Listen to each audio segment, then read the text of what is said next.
Good afternoon. Today is still December 20th, 2023, approximately 12:30 in the afternoon, and I'm back again. And as always, I really want to thank y'all for helping me to grow. We're growing, and I appreciate it. I thank all of y'all again for watching my videos. Man, some of y'all watch all my videos, man, and I appreciate you. I really do. If I ever blow up, get up on that big dog status, we're going to have a meet and greet, and I'm going to set it out free of charge. Hold me to it. Remember I said it. Now, on this one here, first hit the like button. Like. Hit the like button. That's very important to keep the channel growing. I know a lot of y'all probably feel like it ain't no big deal, but it is a big deal. Please hit the like button. Thank you. Now, they say you never judge a book by its cover, or you're not supposed to, but we still do it, right? So, I'm going to take y'all on a little journey. I'll tell y'all a story about my life, something that happened in my life, and a friend of mine. A guy that ended up being a friend of mine that at one time, I ain't like him. I ain't know him, but I ain't like him. I'm going to tell you why I didn't like him. He was a white guy.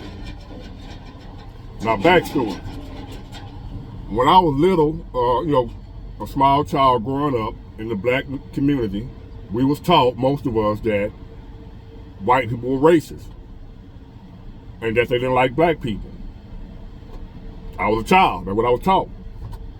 So I throughout my life growing up, I always thought white people were racist. That's just my mama them told me, and my granddad them told me, and people I trusted told me, so I'm thinking they ain't gonna tell me nothing wrong. So that's what I thought growing up. I thought Republicans was racist, Democrats wasn't. I thought Republicans were for white people, Democrats were for black people. Never noticing the fact that you had white Democrats, and I thought white people were racist, but that's a whole other story. But that's what I was taught growing up. I'm just telling you some of the things I was taught, so I can fast forward on to where I'm going with this story, which is a true story. So, as I said, I thought Democrats were for black people, Republicans were for white people, rich white people, and the Democrats were for poor black people. I had never thought about the fact that you had white Democrats, like I said, but I thought white people were racist, but I never thought about the white Democrats. Go figure. So anyway, I fast forward, 2008, February 18th, 2008, because I remember the day I got this particular job, where I met this white guy by the name of Randy. Now y'all have heard me talk about Randy, some of y'all on some of my videos on the job I was on, white guy by the name of Randy, right? Well, when I first saw Randy, as usual, he a white guy, so in my mind, before I even knew him, he's a racist. And then to add icing to the cake, after they say, put icing on the cake. You know how the saying goes. He had a rebel flag tag on the front of his car. So I was also told that any white person you see with a rebel flag, they racist. That's like the banner for racists, the rebel flag. So he got 2 strikes against him. He's white, and he got the rebel flag on the front of his car. I knew he was a racist. I ain't want nothing to do with him.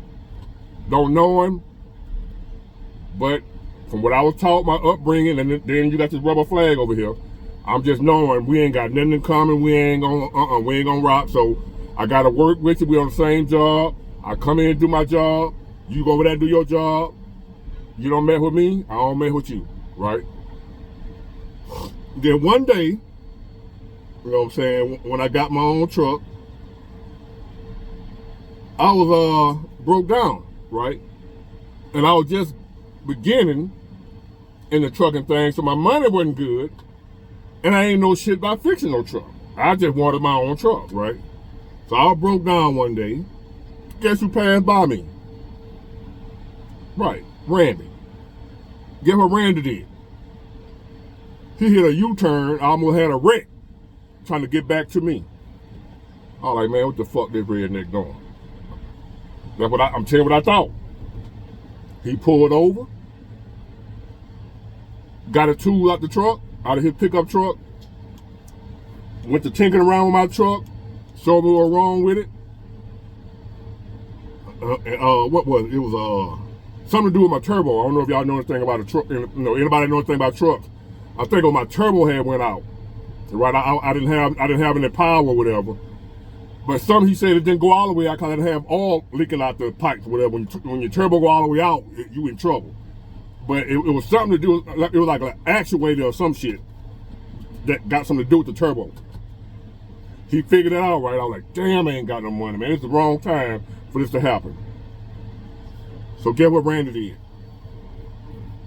The guy that I thought was a racist got that rubber flag on front of his truck. Guess what Randy did? He said, man, don't worry about it, man. I know you just getting started. We all had to start somewhere. I'm going to buy the part for you, and I'm going to put it on. Pay it back when you get it. I said, what? He said, I'm going to buy the part for you, and I'm going to put it on. You pay me back when you get it.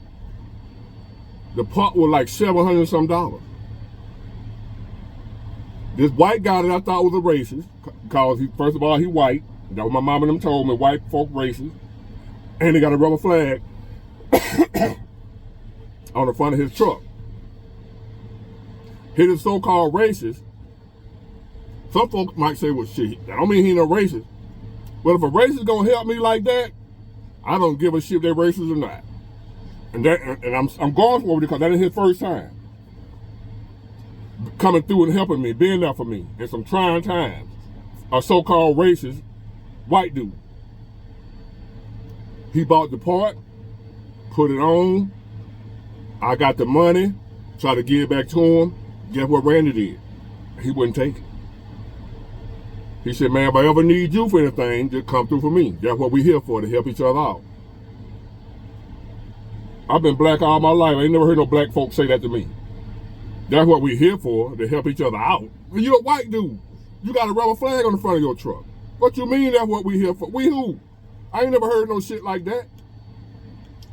The white, so-called racist, in my mind, now I'm feeling some type of way. I don't know what to think.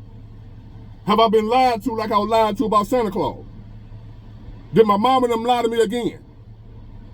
When they told me Santa Claus was real, you told me white folk were racist, and if they got their rubber flag, they damn sure racist. But here's this dude that I wouldn't even speak to on the I'll pay right by when he speak. This dude spent $700 some on me and put the part on, so that's probably about another. You know how diesel mechanics are, especially when they have to come out on the site. That probably was another $1,000. So that's like $1,700 from a white racist to help a black guy, a co-worker that intentionally don't speak to him. I felt some type of way about that, y'all. I was confused.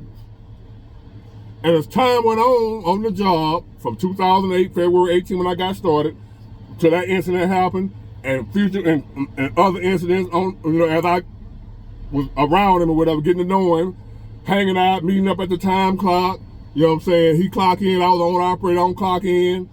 I'm like, damn.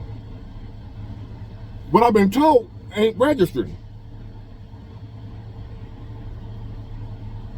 So I'm getting to know this dude, and I'm finding myself starting to like, he alright. I don't know what it is about your rubber flag or whatever, but he sure got a rubber flag, but this ain't what I'm thinking a racist is. I ain't think racists act like this. Like a good dude. How you a good dude and a racist? That's like oil and water don't mix. A racist and a good dude that's supposed to, how you good to the people you hate, are supposed to hate, what I thought, but he never told me he hated me. I was taught that people that look like him hate me. He ain't never said he hated me. I just assumed that. And you know what they say about assuming. So, as time went on, over the years, because I've been on that job for a long time, over the years, we got to know each other more and more and more. When my son was born, my son, his first couple of weeks alive, he was in a hospital. We didn't know if he was going to make it. I was devastated. I couldn't hardly work. Getting behind on bills from not working. I just couldn't. My mind worried about my son, back and forth, staying at the hospital. Guess who came through and helped me out? Randy. You know, the guy with the rubber flag on the front of his car. The racist. The white guy. Checked up on me every day. Checked up on my son. Still to this day, we still friends. Even though we don't work together no more, we still friends. Still check up on me from time to time. Even though I don't hang with nobody or whatever, I know he got my back. I'm doing better now, so I haven't really needed any help from nobody too tough, you know what I'm saying? I got, you know, but it made me feel some type of way.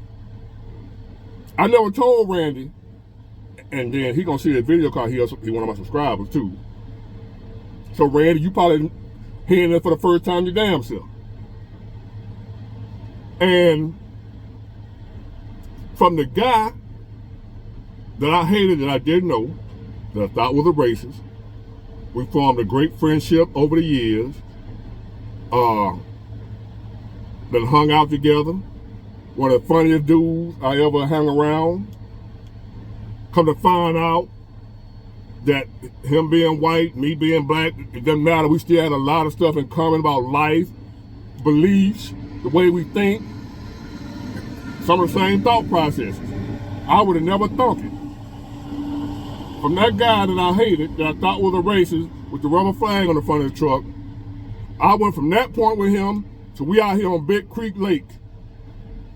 In the middle of Big Creek Lake in Silver. Y'all from my area, you know heard of Big Creek Lake. We out there fishing. In the middle of this water. You could have never got me on the boat in the middle of no water with a white guy at once upon a time. Especially what I thought was a racist, with a rubber flag on the front of his truck. I'm out here in the middle of Big Creek Lake on a boat, out here in these little channels, and can't see land no more. We in the middle of nowhere, fishing. And I ain't feel a word at all. Caught a cooler full of crappie. It's a limit on them. We went over the limit. Me being a black guy, all I ever known about fishing was white trout and ground mother. That's what we love, black folk. Now we done got to this shit called not crappie, but tilapia. I don't rock with no tilapia. If you invite me to a fish fry that's tilapia, I'm leaving. But he turned me on to crappie. He said sometimes we call them white perch. The best fish I ever had in my life. Thank you, Randy, for them crappie. They're hard to find, hard to catch. You got to know somebody. All the time I ever get them is through Randy when he come through with some. And them deer sausage, Randy's time for some deer sausage, and the other stuff he make with deer. I didn't get on all that deer meat and crappie and all that till I met the white guy. Deer meat, some of the best meat you ever want to eat, and crappie, some of the best fish. I learned that from my white friend Randy. So that ends the story and tells you about how I was out fishing with a racist. As you can figure out by now, he wasn't a racist. Never judge a book by its cover. Y'all have a blessed day. Merry Christmas.